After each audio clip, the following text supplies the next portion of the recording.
Bonjour et bienvenue, aujourd'hui nous allons apprendre à réaliser un cheesecake japonais. J'en profite aussi pour vous dire que j'adore le Japon, si vous avez un billet d'avion à disposition, je suis preneur. Ceci dit, vous pouvez aussi vous abonner à notre chaîne pour voir nos autres vidéos, et vous pouvez aussi liker celle-ci. C'est parti!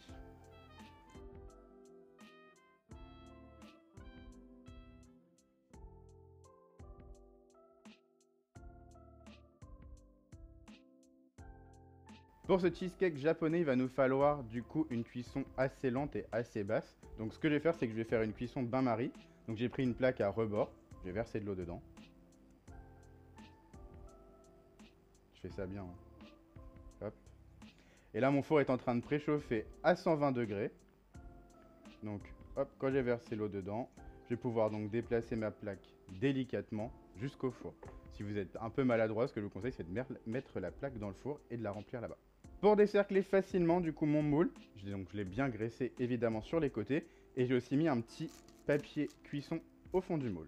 Pour faire donc ce cheesecake japonais, il nous faut des blancs d'œufs, du sucre, du lait, du beurre, des jaunes d'œufs qui vont avec les blancs d'ailleurs, de la farine, de la maïzena et du coup du fromage blanc ou du cream cheese en fonction de ce que vous avez chez vous. Donc pour commencer, je vais pouvoir prendre mon beurre et le mettre à fondre.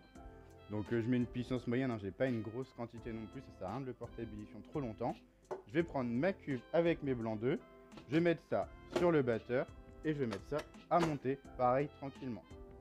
Donc, là, pour le coup, je peux aller jusqu'à 7. Je vais déjà commencer à mettre une puissance 4 à peu près.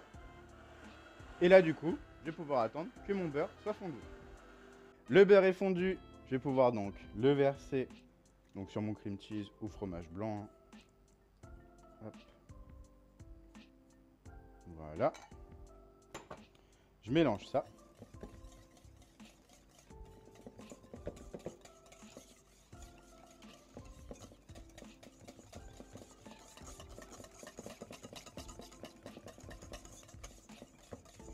Pareil, je vais du coup ajouter mon lait.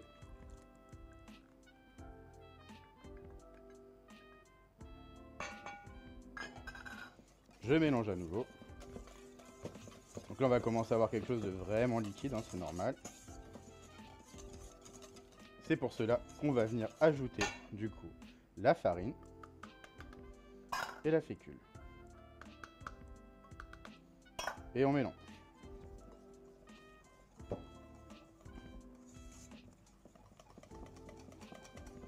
Donc on va bien chercher sur les côtés, on va mélanger un peu vivement pour éviter les grumeaux.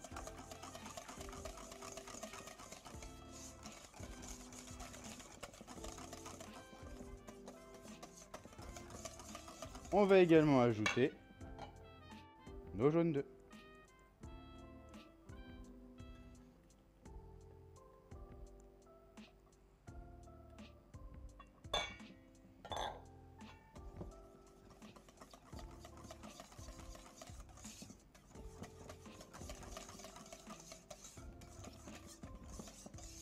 Et il ne me reste plus qu'à ajouter délicatement mes blancs d'œufs montés. Donc pour mes blancs d'œufs, là on voit qu'ils sont devenus bien mousseux et aériens. Ce que je vais pouvoir faire, c'est ajouter progressivement mon sucre, histoire de les serrer un peu et d'avoir une consistance du coup un peu plus ferme. C'est eux qui vont permettre à mon cheesecake d'avoir une texture vraiment fluffy, ce qu'on appelle, donc quelque chose d'assez onctueux et vraiment très très légère. Voilà. Une fois que j'ai ajouté mon sucre, je vais pouvoir donc remettre à nouveau en vitesse 5 parce que là j'avais ralenti un petit peu, histoire donc de bien les rendre un petit peu plus fermes.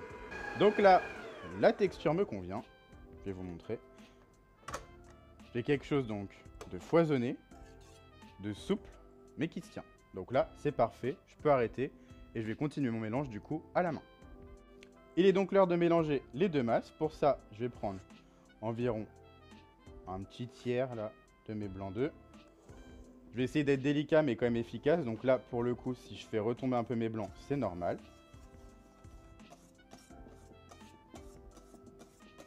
Donc je vais bien chercher aussi ce qu'il y a au fond, hein, parce que j'ai quand même une préparation liquide de base.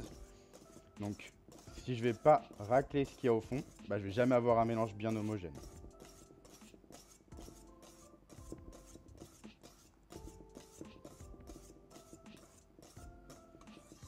Voilà. Là, ce que je fais, c'est je retire du coup mon fouet et je vais continuer à la maryse.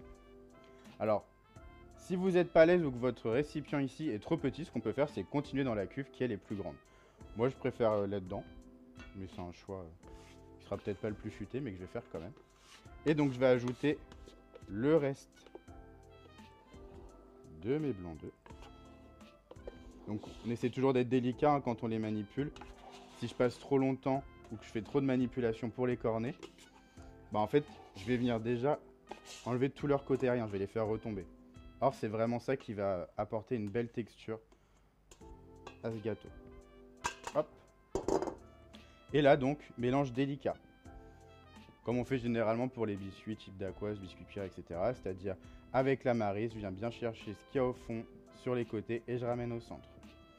Donc, je touche bien les parois de mon contenant. Ça sert à rien de vouloir aller trop vite, hein. Encore une fois, je ne veux pas faire retomber mes blancs d'œufs, je veux juste un beau mélange bien homogène.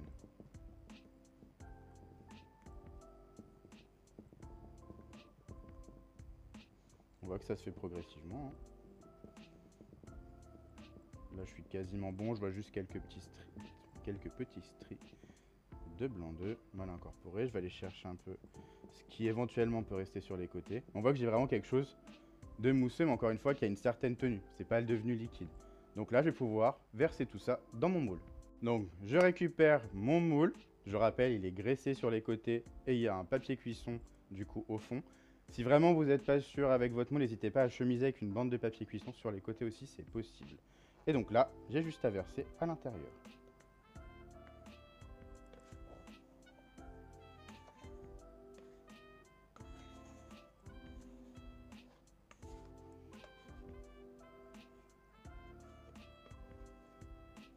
Voilà.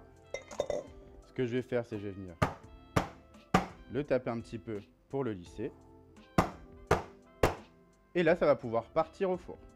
Pour la petite précision, on laisse donc toujours notre four avec notre plaque d'eau, donc du coup pour faire le bain-marie, à 120 degrés. Et la cuisson, ce sera environ 2 heures. Et voilà, notre cheesecake est terminé, donc il colore sur le dessus, il développe bien la cuisson. Et on essaye de le démouler autant que possible dès qu'il sort du four, surtout si vous l'avez cuit dans un moule en métal. Si c'est un moule silicone, vous pouvez vous permettre d'attendre le refroidissement. Et là, normalement, vous voyez, on a une texture vraiment aérienne et légère. Ça fait vraiment mousseux. Hein. Sur ce, je vais vous laisser. J'espère que ce gâteau vous a fait voyager. Et à très vite sur une prochaine vidéo.